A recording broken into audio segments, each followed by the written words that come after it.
pause. Yeah, I would like to resume our program as previous. So I invite Mr. Ansar. Please come at the mic and start your speech.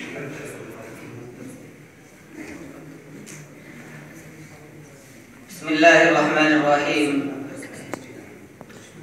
My praise be to Allah, the Creator of the worlds, and peace and blessing be upon His Prophet Muhammad sallallahu alaihi wasallam, the head of all messengers, upon his family and all his companions.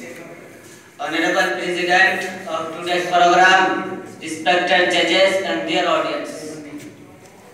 Today, I have the pride to speak some humble words about the head of all prophets and the seal of prophethood, Sayyidina Muhammad sallallahu alaihi wasallam, whom Allah subhanahu called a mercy for the universe, saying, وَمَا أَرْسَلْنَاكَ إِلَّا رَحْمَةً لِلْعَالَمِينَ. And we have not sent you but as mercy for of the worlds. And another place Allah subhanahu says in the Holy Quran, وَمَا أَرْسَلْنَاكَ إِلَّا كَافَّةً لِلنَّاسِ بَشِيرًا وَنَذِيرًا وَلَكِنَّ أَكْثَرَ النَّاسِ لَا يَعْلَمُونَ. We did not send you but to the entire mankind as a bearer of good news and as a warner, but most people do not know.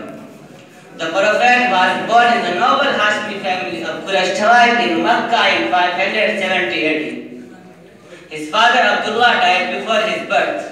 Later, his mother Amina and grandfather Abdul Muttalib also passed away while he was a child. So he was brought up by his uncle Abu Talib. He lived a fair and transparent life as a young man. He used to caress the gods, help by his uncle in his affairs and lead a simple life. Later, he started undertaking trade caravans to Syria. People called him Al-Sadiq and Al-Amin. He was known in Makkah as an honest, kind and respectable person. At 25, he married a merchant, the widow Khadija, who was 40 years old. Dear audience, the Arabia was in miserable condition. They had no literacy, no civilization, and no perfect religion. They would engage in molestation and tribal wars. Women had no status in society. Even in some tribes, the newborn baby girls were buried alive due to shame. They followed the religion of their forefathers, Sayyidina Ibrahim and Sayyidina Ismail alayhi salatu wassalam. They took to worshipping idols and converted Kaaba into a great idol. They had multiple gods and offered their prayers to them. The worldly religion in the 6th century had no part in life. Christianity had lost the teachings propagated by Sayyidina Isa alayhi salatu wassalam. Judaism was already a nation carried and the rabbis turned into religions. India and the Western countries were in full grip of idolatry and statue worship. The spread of Buddhism and Jainism also gave way to the Brahminical distortion. It was a tough time for the humanity.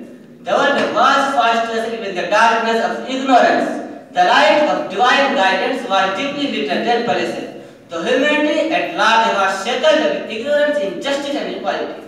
It eagerly awaited a savior and true mercy. At last, Allah granted prophethood to Sayyidina Muhammad sallallahu alayhi wasallam and sent him as mercy for all people. He invited people to Allah and condemned idol worship. He favored equality and justice for all people.